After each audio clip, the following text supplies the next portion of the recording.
today we have a really fun episode for you. We have our furry friends with us, but I have my daughter Bella. She is a third-year vet student at Texas A&M, and she's actually been using essential oils on our pets since she was probably 4 years old when she told me she was first going to be a dog groomer. Then she said she was going to be a veterinarian, but she has taken care of our animals for many years with essential oils, and now she's not quite a vet yet, but she's very close, like I said, in her third year. So today she's going to be taking us through a couple different things about using essential oils with your pet. Sometimes people are a little bit nervous about that.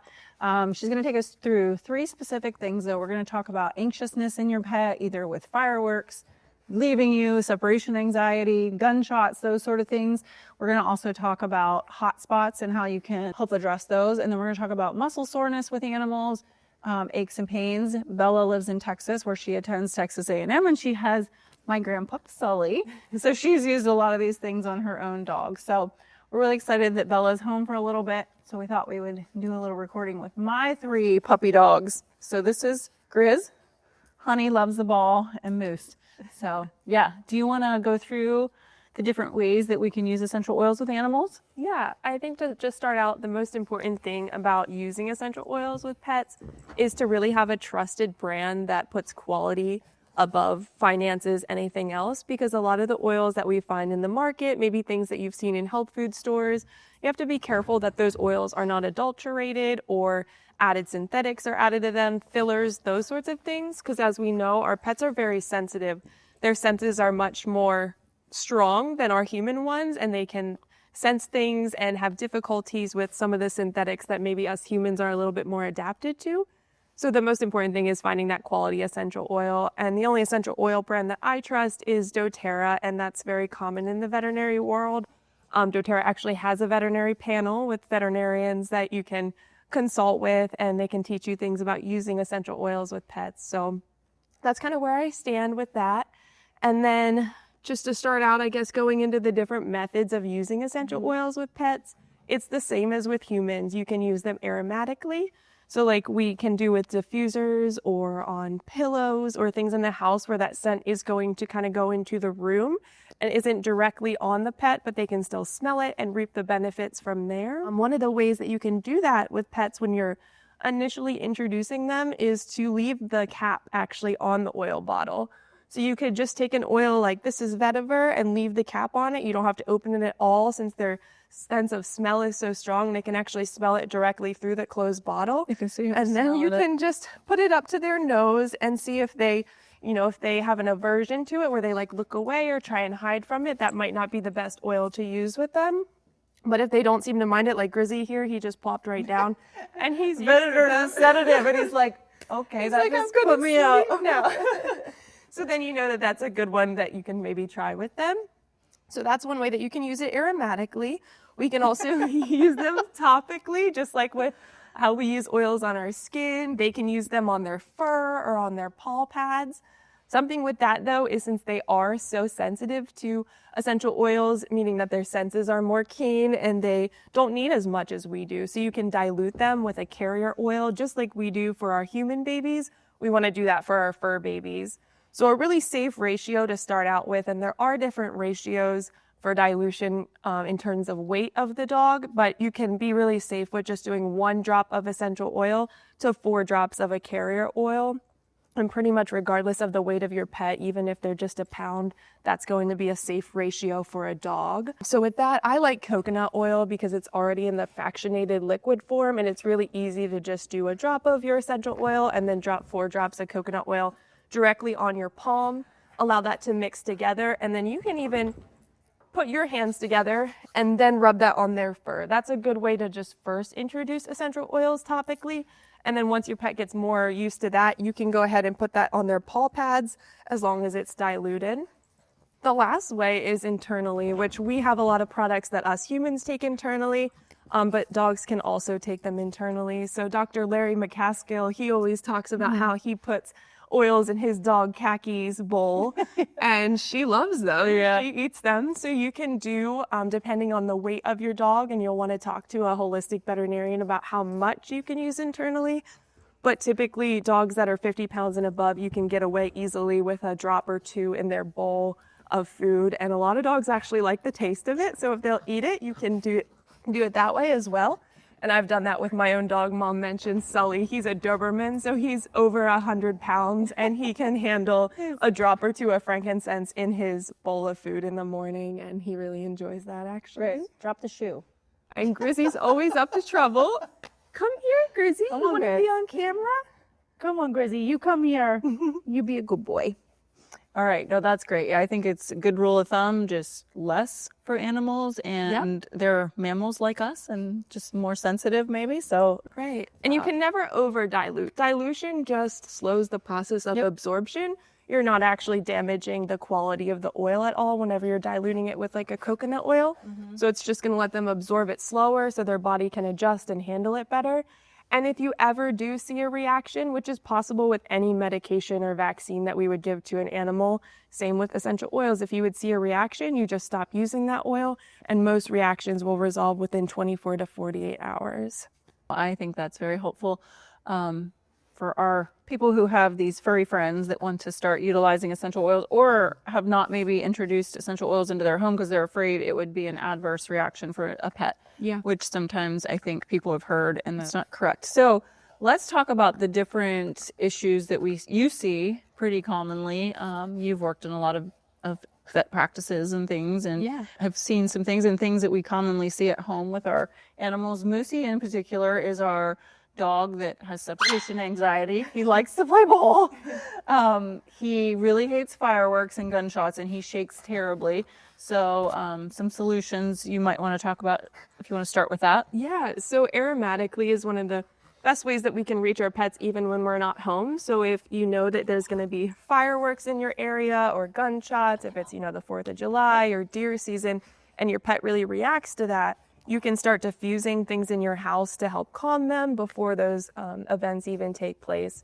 So one of my favorites is a basic, and that's just lavender. I mean, we've seen that Cesar Millan has used that to calm anxious dogs or dogs with anxious feelings, and that's one of the best easy go-tos. So I just recommend diffusing a couple drops of lavender. You can even do Serenity or cedarwood, any sort of calming oil in the diffuser. Start that a couple hours before the event if you know that there's going to be fireworks. We don't always know. Or a few hours before you leave the house in the morning, and then let that diffuser run while you're at work, and that can be calming to your dog to have that smell and just support them emotionally while you're gone. One of the important things with diffusing is to always make sure that your dog is able to get out of the room if they please. So if you do lock your dog in a kennel or a crate whenever you leave the house, just make sure that there is good airflow, that the diffuser is not just in that one room, that maybe if they're in the living room, the diffuser's maybe in the kitchen where it kind of diffuses into that room, but that's not the primary area of diffusion. And of course, the first time that you use essential oils, make sure that you're home with your pet to monitor how they react to that oil. Yes, perfect. Cedarwood, lavender, and Serenity are probably the three most calming oils that I've seen with animals. And we have diffusers that will set for 8 hours, up to 20 hours, like our Dawn diffuser. So we talked about diffuser blends. And So if you don't have a diffuser, you can make a spray. So we have a spray recipe. This is very, very easy to make.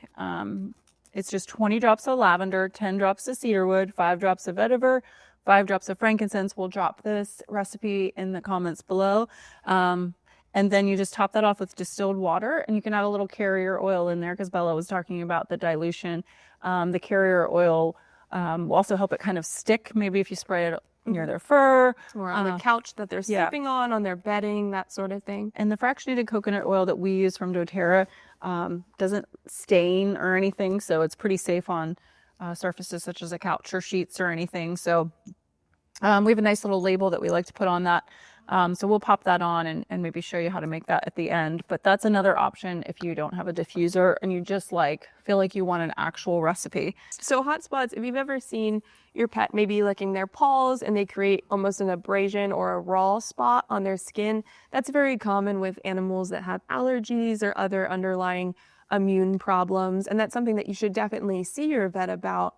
But one of the things that happens is you don't notice the hot spot until it's kind of getting bad, until they've really licked it open and it's raw. And then you call your vet, and depending on your area, that's something that a primary vet is very capable of taking care of, but sometimes it takes them a couple days to get you into the office. So we just want to equip you with something that you can do in the meantime until you can go see your vet.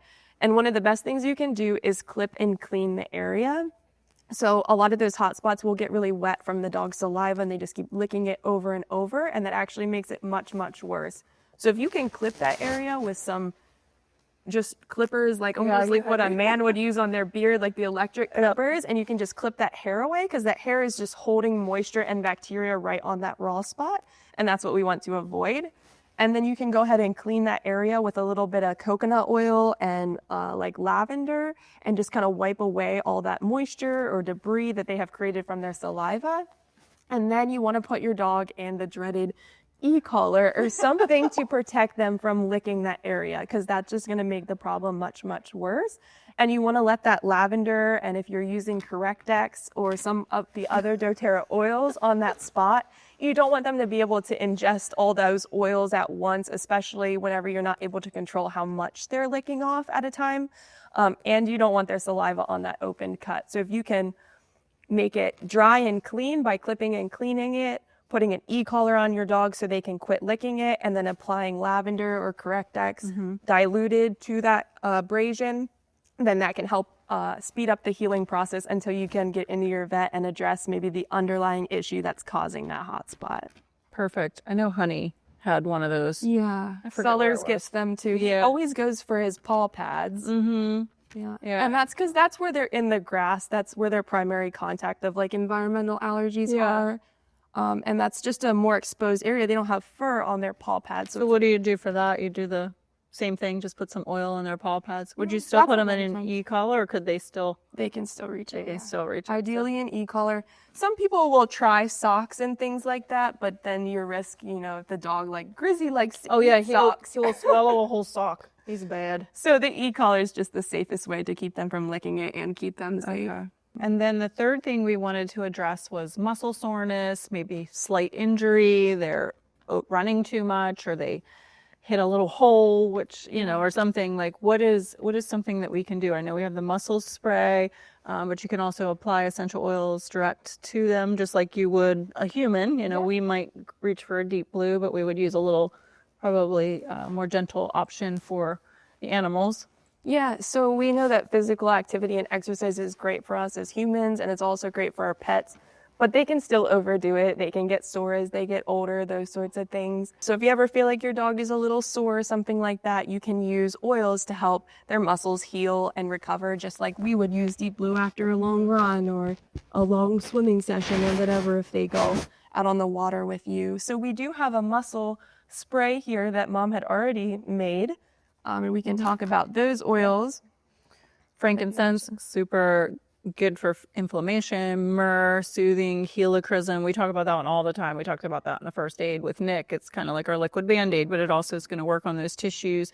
Cypress is great for inflammation. Marjoram, again, is soothing. Our peppermint, this is one you would for a cat want to omit. But peppermint, we're talking about that with our anti-itch spray. It kind of tricks the body, and you don't feel the maybe pain as much, the perception.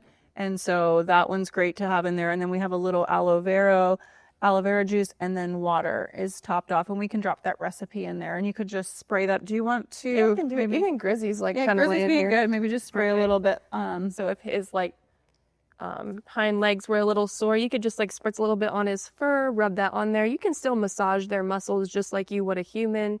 And then the oils just add added benefits to reduce like inflammation. And what is it about their hair follicles? Like, isn't there something if you rub it backwards? I thought there was like a way that it went into their fur body. Maybe that's not. There was a holistic doctor that taught me with Sully to do. I mean, Grizzy might let me do the massage. It was come up, you want a treat?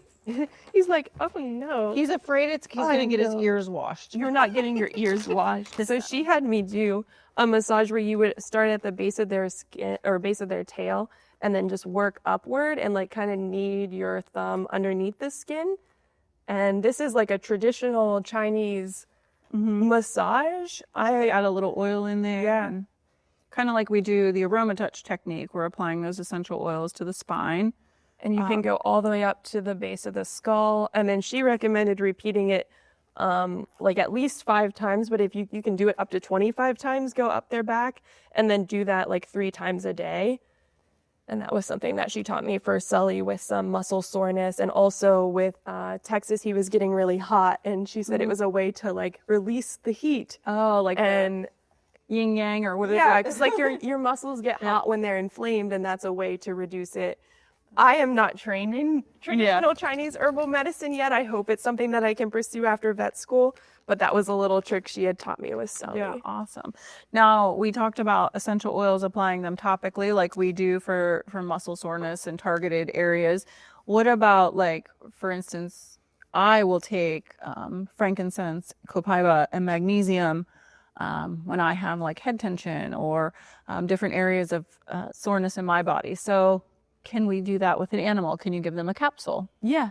Yeah, depending on their weight, some of the capsules they are able to take, like with 𝘁𝗵𝗿𝗄, he's over 100 pounds, and I can give him like one of the frankincense boswellic acid capsules, totally fine, or a 𝘃𝗵𝗿𝗄. Now, if you have a smaller dog, that becomes a little harder, and you might have to just do a drop of essential oil diluted in either some water or coconut oil whenever you give that to them. But you can definitely do it internally with them. Same with the deep blue polyphenol capsules. I've used that for 𝘁𝗵𝗿𝗄 as well.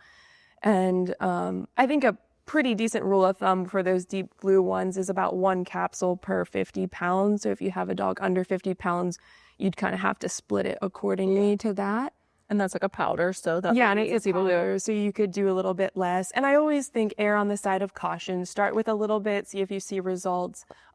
Consult with a holistic veterinarian, someone that's familiar with essential oils, because like I'm in school now, and we don't get a lot of training on it, so it's important. Yeah, and we have some resources. You mentioned Dr. Larry McCaskill. We also have Dr. Janet Rorick. And there's a few other vets that we can drop their information. They have books that you can read with recipes in there. Educate yourself. Like we said, Bella's not a veterinarian yet, but you know, most people who have pets aren't veterinarians, and they just kind of need some common sense type of things if you're waiting to get into your veterinarian, or just something that you could treat at home. So those 3 tips are great. So we'll drop all the recipes for the muscle spray, the anxious spray, and then the different products that we talked about today. And again, the references. So we're going to see how 𝘁𝗵𝗿𝗄 reacts to helichrysum to see if this is an oil that he would accept or not. Bella had showed keeping the cap on because their sense of smell is so strong. So we can see him. He's turning away. Is that what they would do? Yeah. So he's turning away. So he doesn't really like this one. See what 𝘁𝗍 thinks. Well, 𝘁𝗍 don't like here. Is that a suspicious one? Let's see about, wait, he liked vetiver. Vetiver. Do you like vetiver mousse? Oh. He kind of liked, is that, well, he's now going away. I'm just curious. Let's try frankincense. Do you want to see if you like? I think they're all wigged out now. They're scared. Almost he likes frankincense. Honey, do you like this? No. And that's the thing too, whenever you do expose them to oils, maybe don't do it when you're like trimming their nails or cleaning their ears. Do it when they're relaxed on the couch watching TV next to you, and they're in their environment and they feel safe. I'm scared. That's going to be your best time to get a true honest reaction to how they feel about that oil. All right. Thank you for joining us today, Bella. We were so excited to have you home for a little bit, especially as the mom. But I think that our listeners will really enjoy this content. We know that many people have animals and furry friends, and they want to take care of them the best that they can. And we hope that this was helpful to you as you are either in your journey of holistic wellness for yourself or your animals. But we will keep bringing you health and wellness to your home. So if you can hit the like, subscribe, we will continue doing that for you.